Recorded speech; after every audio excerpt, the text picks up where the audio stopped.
Why did I start my own medical practice? Stay tuned.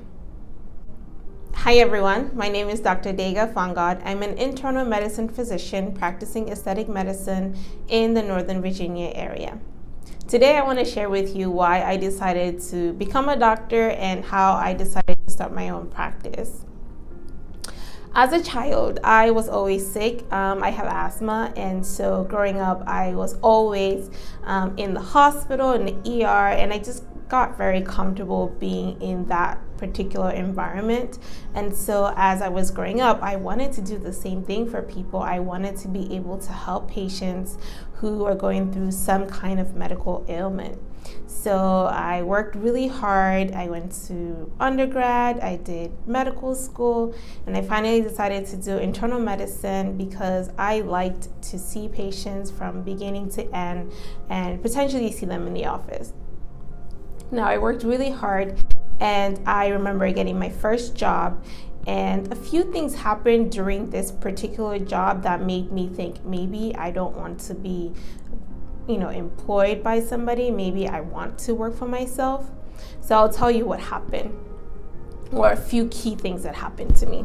First off, I went to a new state, and I tell this story to some of my friends, but I had a lot of difficulty because I experienced some examples. I experienced racism. There's no sugarcoating this particular situation. So I remember a patient coming into my office once, and I walk in and I introduce myself and I say, "Hi, I'm Dr. Fongod. It's nice to meet you. How can I help you?" And he just stared at me. And he just kept looking at me. And I said, "How can I help you?" And he said, "You're black." And I said, "Yes, I realize that I'm black. How can I help you?" And he said, "You're a doctor." And I said, "Yes, I am a black doctor. How can I help you?"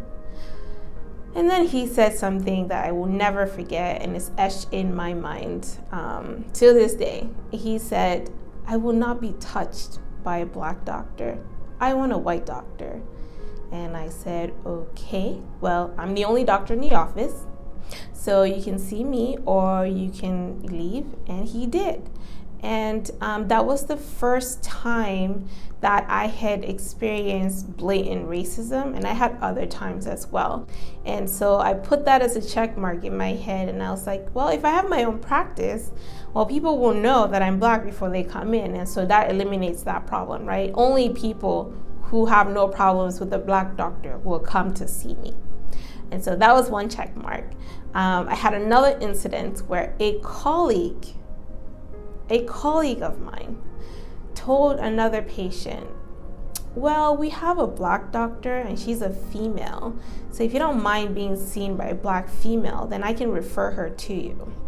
This came from the patient. So my patient comes to me and says, "I'm from Michigan and we have black doctors all the time. Why are people saying this about you?" And I was just like, yeah. Imagine if your own colleague can say that about you, another physician. You can only imagine how that made me feel.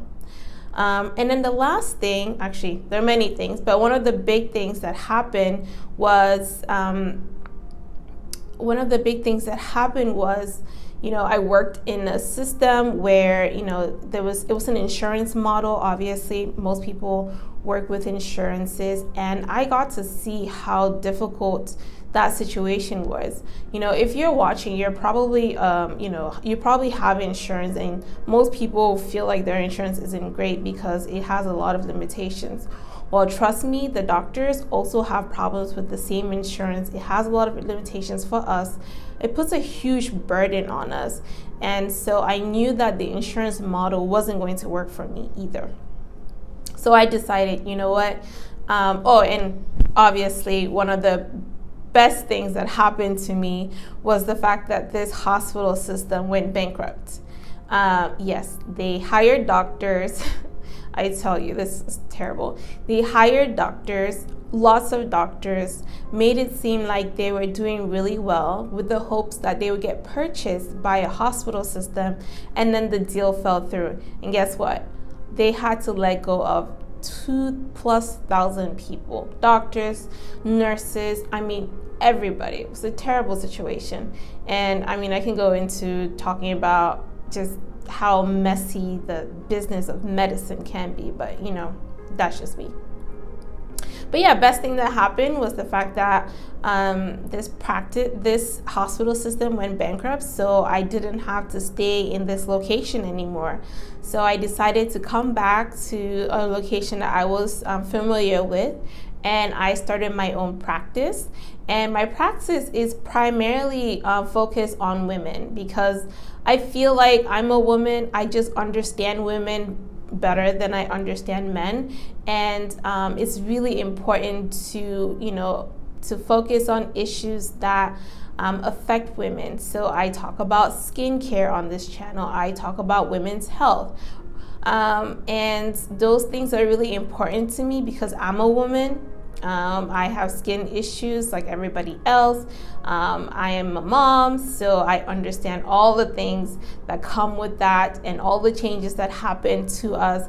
And I feel comfortable talking about these topics that people just may not want to talk about. So moving forward, I will love to, you know, dedicate this channel to women's health, and we will talk about skincare. We will talk about women's health in terms of issues that primarily affect women.